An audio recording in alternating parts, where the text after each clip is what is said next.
शास्त्रों में ऐसा कहा गया है कि आत्मा की शांति के लिए उसका अंतिम संस्कार करना बेहद महत्वपूर्ण होता है।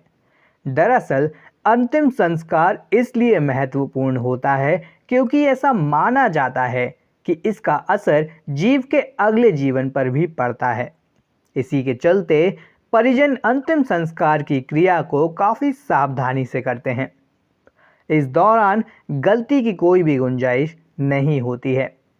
दोस्तों, आज हम आपको हिंदू धर्म में अंतिम संस्कार के दौरान होने वाली एक ऐसी ही प्रक्रिया के बारे में बताने वाले हैं जिसे जानकर आप ज़रूर हैरान रह जाएंगे। यूँ तो हर धर्म के अपने रीति रिवाज होते हैं। हमारे हिंदू धर्म के शास्त्रों के मुताबिक जब भी किसी व्यक्ति की मृत्यु हो जाती है तो उसका अंतिम संस्कार किया जाता है। वहीं किसी अन्य धर्म में यह परंपरा नहीं निभाई जाती है। जैसे कि मुस्लिम धर्म में मृत व्यक्ति को दफनाया जाता है, उसी तरह हिंदू धर्म में मृत व्यक्ति का अंतिम संस्कार किया जाता है। क्या आप अंतिम संस्कार से जुड़ी एक अनोखी और बेरहम प्रक्रिया के बारे में जानते हैं? तो दोस्तों, आज इस वीडियो में हम आपको अंतिम संस्कार के समय अपनाने वाली एक ऐसी ही प्रक्रिया के बारे में बताने वाले हैं।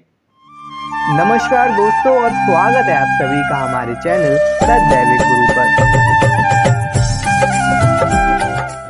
दोस्तों, आपकी जानकारी के लिए बता दें कि हमारे पुराणों और कुछ धार्मिक ग्रंथों के अनुसार ऐसा माना जाता है कि मरने के बाद भी व्यक्ति से जुड़ी यह जो आखिरी प्रक्रिया होती है उसका सीधा असर उसके अगले जीवन पर भी पड़ता है। बस यही कारण है कि इंसान का अंतिम संस्कार करते समय ज्योतिष की हिदायत यही होती है कि हर काम को बड़ी सावधानी के साथ करना चाहिए, जिससे कि इस दौरान कोई भी गलती ना हो पाए। वहीं बहुत कम लोगों को इस बात का ज्ञान होता है कि अंतिम संस्कार के समय एक महत्वपूर्ण क्रिया निभाई जाती है जिसे कपाल क्रिया कहा जाता है। दोस्तों, क्या आप जानते हैं कि इस कपाल क्रिया को क्यों किया जाता है और हमारे हिंदू धर्म में इसका क्या महत्व है? दोस्तों, ऐसा कहा जाता है कि यह क्रिया देखने में जितनी खतरनाक होती है उतना ही दोस्तों देखने वाले का भी इसे देखकर दिल दहल जाता है। अभी आपके मन में भी यह सवाल ज़रूर आ रहा होगा कि आखिर यह कपाल क्रिया करना इतना ज़रूरी क्यों होता है। तो दोस्तों, गरुड़ पुराण की अगर माने, जब भी किसी मृत व्यक्ति को मुखाग्नि दी जाती है तो सबसे ज़्यादा घी उसके सिर पर ही डाला जाता है। आपको बता दें कि ऐसा इसलिए होता है जिससे कि उसका सर अच्छी तरह से जल जाए, और जब सर जल जाता है तो उस पर डंडा मारकर, यानी कि सर पर डंडे से वार करके उसे तोड़ दिया जाता है। ऐसे में ध्यान रहे कि शमशान में होने वाली इसी खास क्रिया को कपाल क्रिया कहा जाता है। हो सकता है कि अब आप सोच रहे हो कि मृत्यु के बाद इस क्रिया को क्यों किया जाता है और उस मृत व्यक्ति के सर को क्यों फोड़ा जाता है। तो दोस्तों, इसके पीछे कुछ कारण हैं। दोस्तों, इसका पहला कारण यह है कि कपाल क्रिया को करने के पीछे अगर सर पर वार करके उसे तोड़ा नहीं जाए तो कई बार सर अध जला रह जाता है, यानी कि वह पूरी तरह से नहीं जल पाता है। यह दोस्तों एक खास कारण होता है जिसके बिना अंतिम संस्कार कभी संपन्न नहीं हो पाता।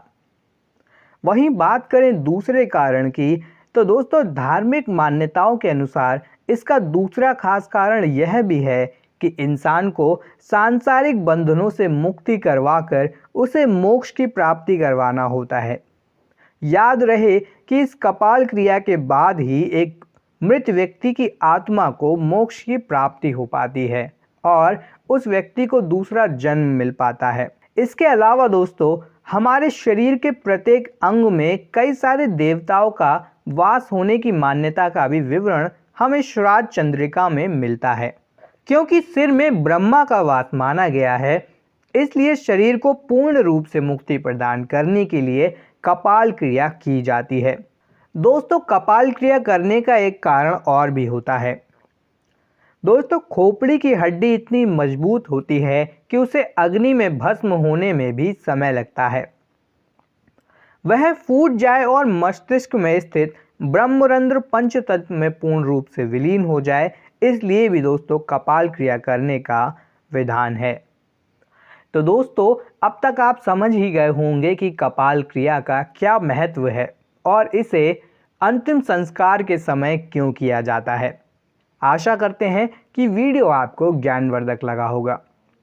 दोस्तों, ऐसी ही और भी वीडियोस देखने के लिए हमारे चैनल द दैविक गुरु को सब्सक्राइब करना ना भूलें। वीडियो में आप सभी हमारे साथ अंत तक जुड़े रहे, उसके लिए आप सभी का धन्यवाद।